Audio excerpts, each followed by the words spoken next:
Você sente ansiedade? Então nesse vídeo eu vou te ensinar um segredo que pode mudar a sua vida.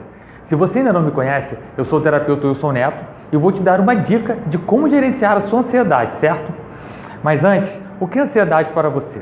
O que ela gera e quais os problemas mais comuns ela traz? Bom, a ansiedade é uma espécie de medo, ok? Medo do que vai acontecer ou pode acontecer em um futuro próximo.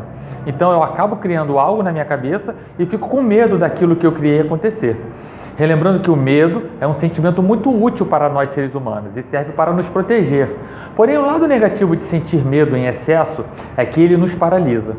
E quando eu tenho um problema que preciso resolver, mas não consigo porque eu sinto esse medo potencializado, fico paralisado. E não conseguindo resolver o problema, eu me sinto ansioso, porque estou paralisado e não consigo resolver. Olha que loucura! A ansiedade te paralisa e te impede de resolver o problema que causou a ansiedade.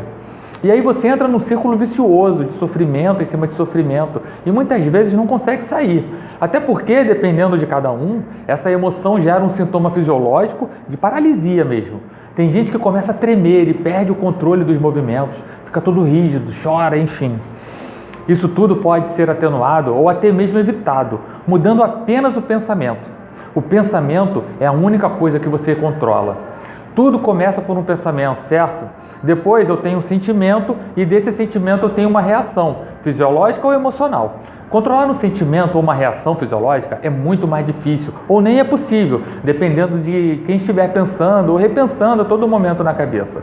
Então eu preciso gerenciar o meu pensamento, escolher o que eu vou pensar, escolher como eu vou interpretar sobre um fato que está acontecendo. Só assim eu consigo gerenciar meus sentimentos, as minhas reações fisiológicas. E como eu posso gerenciar meu pensamento? Aí vem a dica. Normalmente, quando acontece alguma coisa à nossa volta, as pessoas que são ansiosas fazem instantaneamente uma pergunta que eu chamo de disfuncional para si mesma.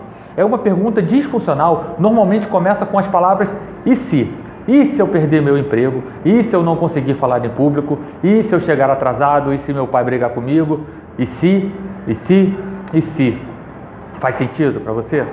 Eu vou te ensinar agora a mudar toda uma fisiologia, um sintoma de ansiedade apenas trocando o início dessa pergunta. Quando algo acontecer ou estiver para acontecer, ao contrário de se fazer a pergunta começando com "e se?", troque o início desse questionamento e se pergunte "por que eu poderia?". Tipo, por que eu poderia perder o meu emprego? Por que eu poderia não conseguir falar em público? Por que eu poderia chegar atrasado? Por que meu pai poderia brigar comigo? Sabe o que acontece quando você faz essa simples troca na sua mente? Tudo muda. Sim, tudo muda porque você não está mais focado no problema, e sim na solução. Quando você faz a pergunta "e se?", você se conecta com o problema, com o medo da consequência que aquilo pode gerar em você. Mas quando você gerencia seu pensamento e faz a pergunta correta, usando "por que eu poderia?", sua mente entende imediatamente que você precisa de um plano de ação, de uma solução para evitar que um problema aconteça e não apenas ficar com medo desse problema, que esse problema aconteça. Se, por exemplo, em sua empresa você começa a ver colegas sendo demitidos e se fizer a pergunta "e se eu for demitido?", bom, logo virá à sua mente, claro, as contas que você tem para pagar, a escola dos filhos, o aluguel, aí pronto, é só sofrimento, medo, excesso de medo vai te paralisar. E logo, sem trabalhar direito, porque está com medo, você realmente começa a ter mais chances de ser o próximo demitido. Mas se nessa ocasião você perceber o perigo e imediatamente mudar a pergunta para "por que eu poderia perder o meu emprego?", opa, logo virá à sua mente coisas que você precisa fazer para não perder o emprego.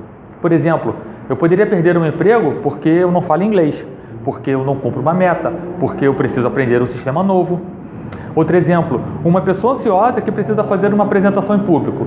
Ao contrário de pensar "e se eu falhar na apresentação?", pense "por que eu poderia falhar na apresentação?".